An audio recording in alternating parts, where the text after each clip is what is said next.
Hey y'all. So I was asking God what to share, and He said, I want you to talk about what happens when a man is building for a wife he hasn't even called yet, and how you know if it's you.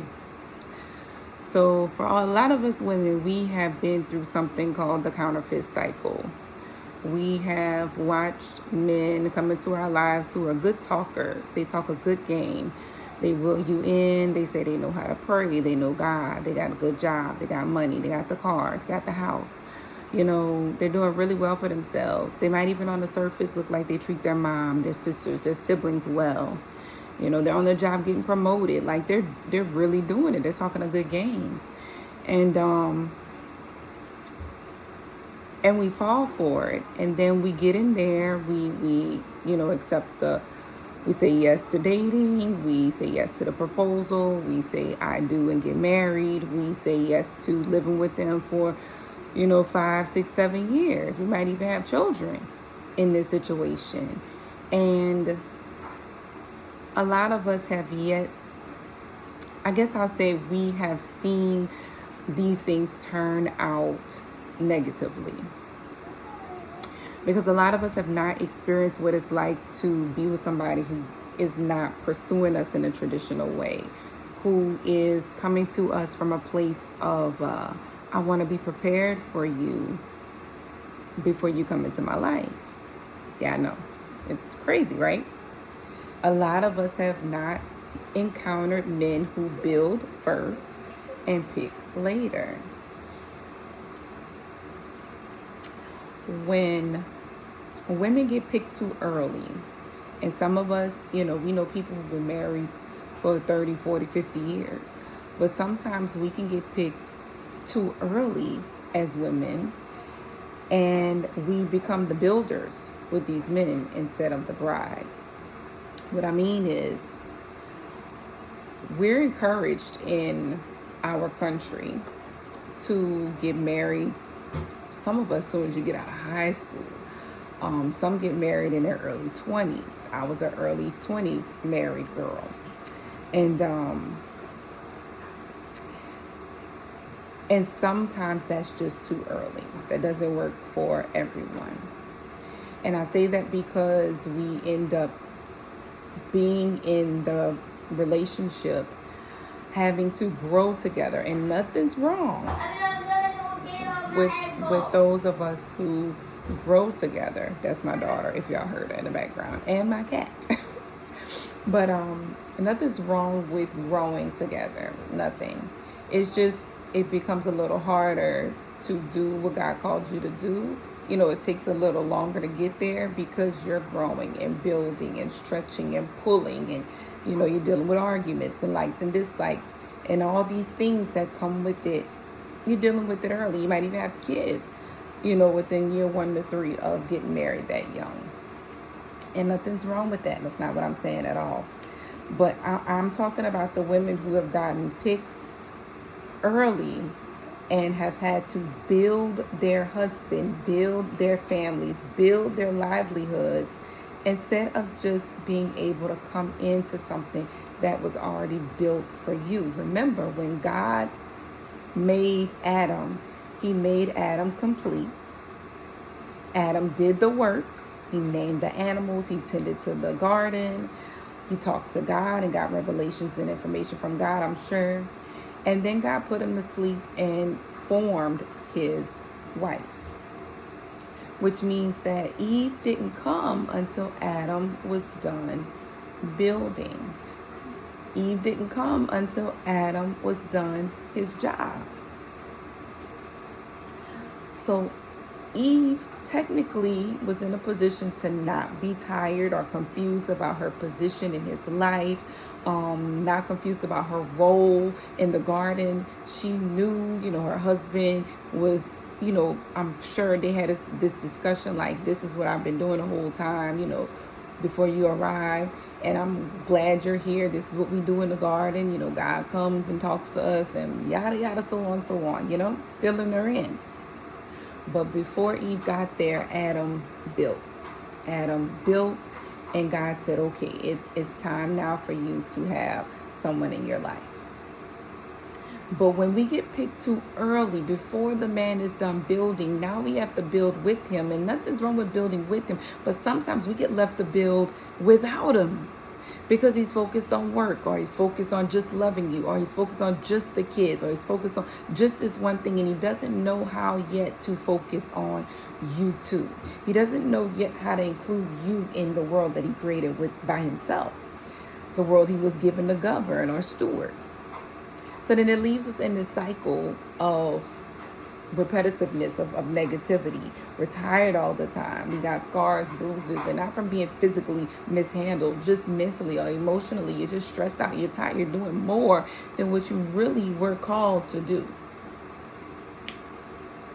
But a lot of us haven't experienced what healthy pursuit looks like, and that's what I want to tell you about today. Now, this is just my take. This is not gold. This is just what God revealed to me. This is what I am going through in my current season with these things, with God telling me what to tell the people who are looking and dealing with this. So, the real thing looks like this. Men who are kingdom built, because not every man is kingdom built. It's an acceptance of the call that you have to take to be considered a kingdom built man. God wants all of us to be a part of his kingdom, but you have to say yes to being the kingdom daughter, the kingdom son, the kingdom wife, the kingdom husband, to make that kingdom family. So these kingdom men, I've noticed, they build in private. They prepare their structures and they set their things in order. So when they know, either they're believing God for a wife, so they'll say things like, when I find my wife. Or if they know that their wife is close, they'll say, when my wife comes. They'll say these things. In the meantime, they are building for her. So they're creating companies, or they're moving up and elevating in their current company that they're in. They are taking their side hustles and turning them into, these big companies. Like, they're doing big things with what God once gave them that was small. They're showing that they can steward something greater. All of that is preparation to take on a wife and a family, to take on more than just yourself. Okay? Stay with me, y'all. So then he begins to prepare his structure. He gets more disciplined. He might go back and get a certification or get a degree. He might dive deeper into the Word of God. He may start to want to listen more to what God is telling him to do. He wants to pursue this godly relationship. He wants to just set things in order before she comes. And this is another one. This is going to throw y'all for a loop, but he might not flirt with you. He might not flirt with you. He might not comment on nothing you posting. He might not heart nothing. You might send a DM and he don't respond. You might send an email. You don't get no response. But his actions are prophetic. You see that man moving. You see your prayers coming into fruition. You might be at your house praying that, oh Lord, please let my husband, my kingdom husband, that you, if God has revealed who he is to you, you know, be like, please let my kingdom husband love children, because you're a single mama. And then he goes and he pops up and he's like, yep, I'm doing blah, blah, blah, blah, blah. I'm helping the kids in the community. I'm helping the kids in my family. I'm setting up, college funds or whatever for these children. I'm donating money to, children's funds or whatever. Like, he's showing that he is invested in the next generations and generations to come. You're going to start seeing it in his actions. You're going to start seeing more fruit than not. It's going to be way more fruit that comes from his actions than from all that talking, which is what we're used to. We're used to the gift of gab, the text messages, the stand up late phone calls, you might even pay for a day or two. We used to all of that, the wine and the dining. What we're not used to is seeing somebody build before they come and get us. If I'm wrong, I'm wrong. If you didn't experience a man having his life put together completely before he come get you, then you shouldn't be married to him. If you ain't married to him, then more than likely it wasn't all put together as you thought it was. Y'all broke up for some reason. Anyway, that's a story for another day, because it got a lot of layers to them kind of things. The next thing I found is that they're sensitive in the spirit. That means that before they consider pursuing you, they are listening to God for instruction. They are diving within themselves to make the changes necessary to take on you and your family if you have kids. They are listening to God for cues about you. They are watching. They may very well be watching you. They may be checking your social medias. They may know people that know you. They may be where you are, and not in a stalking. I'm not talking about in a stalking kind of way. I'm talking about in a God revealed to me who this woman is, because you told me she's my wife. And then they have not made one single move or very little moves in the natural, but you can see from their actions that they are walking in the spiritual walk with God, that they are getting their answers from God, that they are seeking God first before they seek you. And see, I'm living something similar. There is a something God has promised to me out there, and I'm just watching this promise grow into something really big, really beautiful. And I have been in this situation where I've had a lot of talkers in my life, and it ended. It ended. I'm just gonna leave it at that. And then God showed me this promise, and the promise is not a talker, at least not right now. And yeah, He's building, and I get to watch. But while He is building, that does not give us the privilege of sitting down as queens waiting on our kings to do absolutely nothing. The whole idea is not to chase. It's not to remind them that you're there. It's not to shrink either. You learn to build while you wait. So for me, while I'm waiting, God has shown me some things that He wants me to do for my family, for the vision He's given me, for my finances, my household. He's just shown me so many different things to do. So I'm not waiting idly. Then I begin to align more. So I have gotten to a place where I remember, and y'all might think nothing of this, but I just seen some pictures of myself from 3 years ago, 2023, and well, 2 years ago. And I was, at that time, I was about 145 pounds. And I was fine with being 145 pounds because you get your curves in the right places. But as I started aligning with God, I was losing weight. And I knew it was because I was stress-free. I knew it was because I was eating differently. God changed my palate. He made a lot of things that I was eating taste disgusting or smell disgusting. You would have thought I was pregnant by the way I deterred majority of the foods I once loved. I cut down on a lot of my sugars. I always ate healthy, but God was like, you can do more. And it was almost as if He was preparing me for a fast, or He was preparing me for something else. And so I went on that journey to just align with God. And part of that alignment process was I began to exercise again. I lost about 20 pounds. I am about 125-ish now. So I'm very slim built, and I realize when you're aligning with God and you get your mind aligned with Him, and you get your heart aligned with Him, and your soul, your spirit, everything aligns with Him. On the inside, all that stuff is happening. What does it do? It pushes itself out on the outside. So now you have this glow about you have this walk about you have this confidence about you, and then your body starts to line up. So things that you once ate, you don't eat anymore because you're aligning with God. And if God wouldn't come down here and eat XYZ Donald's, y'all know what I'm talking about, then why are we eating it? You're starting it out there. So getting aligned means whatever God called you to do in the vision that He showed you for your life, your body on the outside is going to reflect what's happening on the inside. So for me, I had to learn to run. I could not run for 8 years that I spent in the military. I was not a strong runner at all. I get out the military, I'm running. And I'm older, y'all. I'm old. I'm supposed to be slower, right? Faster. I could run a mile, and I'm not even out of breath. When I was in the military, could not. I couldn't even keep up the pace. Y'all, it was bad. That's how I know I wasn't in alignment. I'm in alignment now because I can run. I'm in alignment now because I can dance, I can sing, I can talk. I do things that God has always called me to do, and I'm doing with confidence because I don't have to worry about who's judging, who's thinking whatever thoughts they want to think towards me. I just don't even care.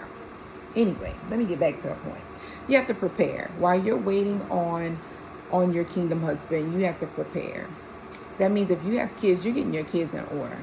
Your kids should line up with this vision too. God should be putting in your kids' hearts that this is about to happen to our family. And I don't care how young they are, they just sense it. My pets even sense that this change is coming. Preparing also looks like your situation. You know, if you're dealing with baby daddy drama, your kingdom husband not gonna want to deal with baby daddy drama. You gotta get that fixed. You gotta change that. You gotta go get that handled. If you got a lot of debt, I would not suggest bringing that debt into your marriage. When you're talking kingdom, you're talking about serving the God who says he doesn't want us to be slaves to a lender, which means you're telling God that I'm going to get out of this debt if I have any, you know? I'm going to have a strategy, a plan, a blueprint. Preparing looks like cleaning up your house, getting the clutter out, getting the dust out the corners. If you live in the country and you got bug issues, go ahead and get you an exterminator. Preparing looks like your financial situation is improving because you're either trying to increase your income, or you're just budgeting better. You're paying off debts consistently. You are taking care of your business. Literally, if you have a business or just your business, take care of your business.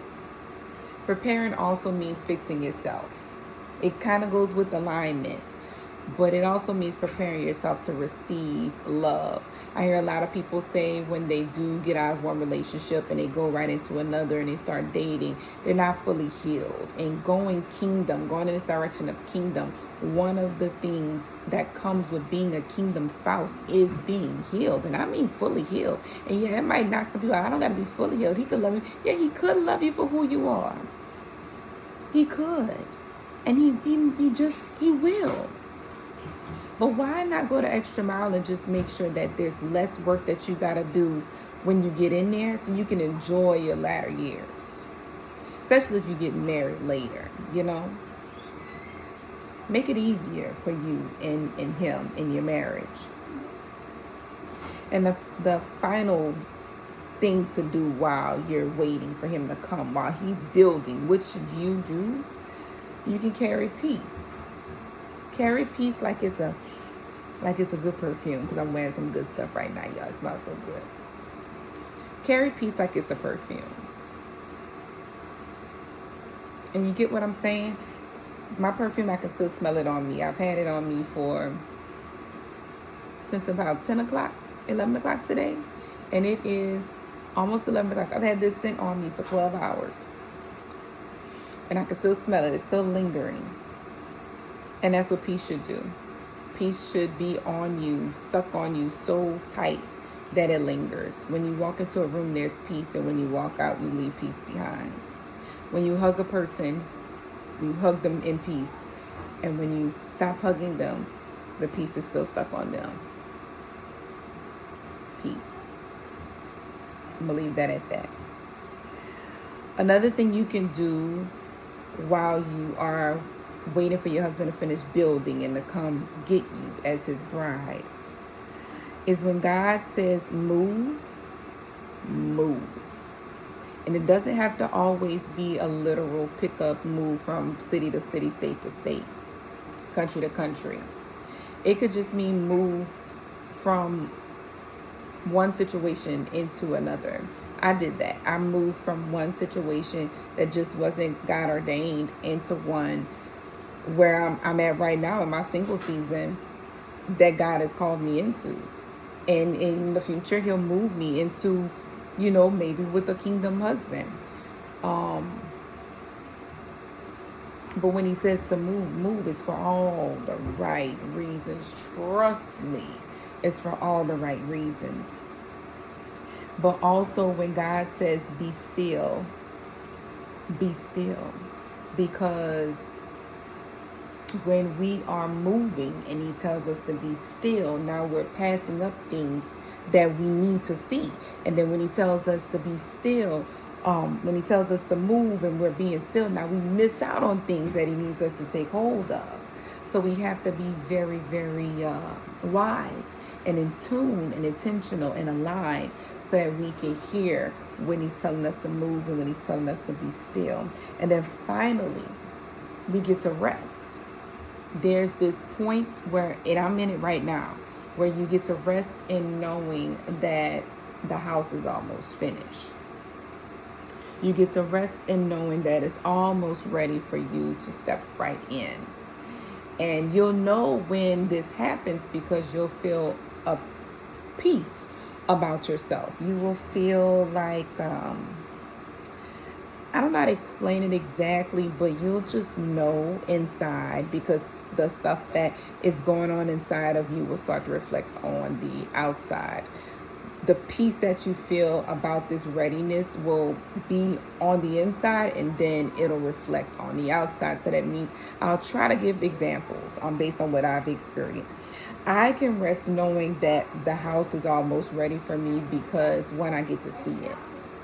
I get to see the fruits of the labor. Two, I feel peace on the inside and it reflects on the outside. So now I walk differently. I talk differently.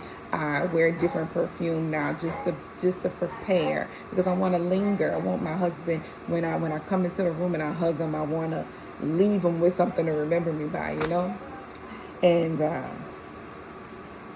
my journey doesn't feel as heavy because the weight that I once carried, I no longer carry. I see things differently. I hear God's voice about it differently. I walk with God differently. I'm closer. Everything is closer. Objects in the mirror are closer than they appear. Closer. Yeah, I got notes because I wanted this to be good. I wanted to get it right. So finally, and this is the truth behind this,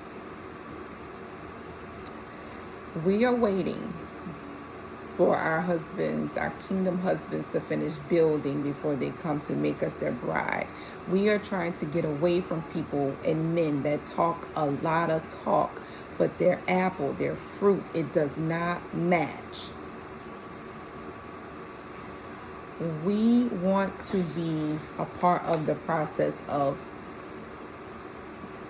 having a man in our lives that built first and then picked later. And I want to remind you that you're not an afterthought. You're not an afterthought because God already thought of each and every one of us before we got in our mother's womb. So he already knew all of what has happened to us was going to happen. Whether we brought some of this onto ourselves or whether he called us into what we're into. But you weren't an afterthought. You were the first thought. I promise you. You were in the blueprint. And that means that when God gave that man vision for his family, and he planted in his heart that he wanted him to be a husband, his God-ordained wife, the kingdom wife, was already in his blueprint. When God made Adam, Eve was already inside of Adam. God just pulled her out. Bone of my bone, flesh of my flesh. God pulled her out.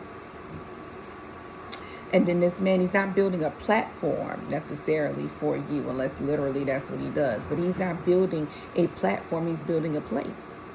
He's building a place for you to come and rest your head, feel safe, feel peace. He's building a place for him to grow and steward over, but also find rest, find a safe space in you in that place. He's building a place that you can eventually, and I'm skipping ahead of my notes, but he'll come to bring you home. So let him build. And if his building requires him to not talk to you, say, God, that means I'm going to keep on building too. Because eventually, while he's building and while you're building, you both will start building in the same lane. And what happens when you both get in the same lane? Eventually you collide. You run right into each other. He walks right in the back of you. You run right into him. And you both can say, oh, you going this way? And you're like, yeah, I'm going this way too. Oh, well, we could just go this way together. Okay? So just know that when your man is done building, The next time you get an invitation to go into your kingdom husband's house, he won't be inviting you to visit. He'll be coming to bring you home. Be blessed.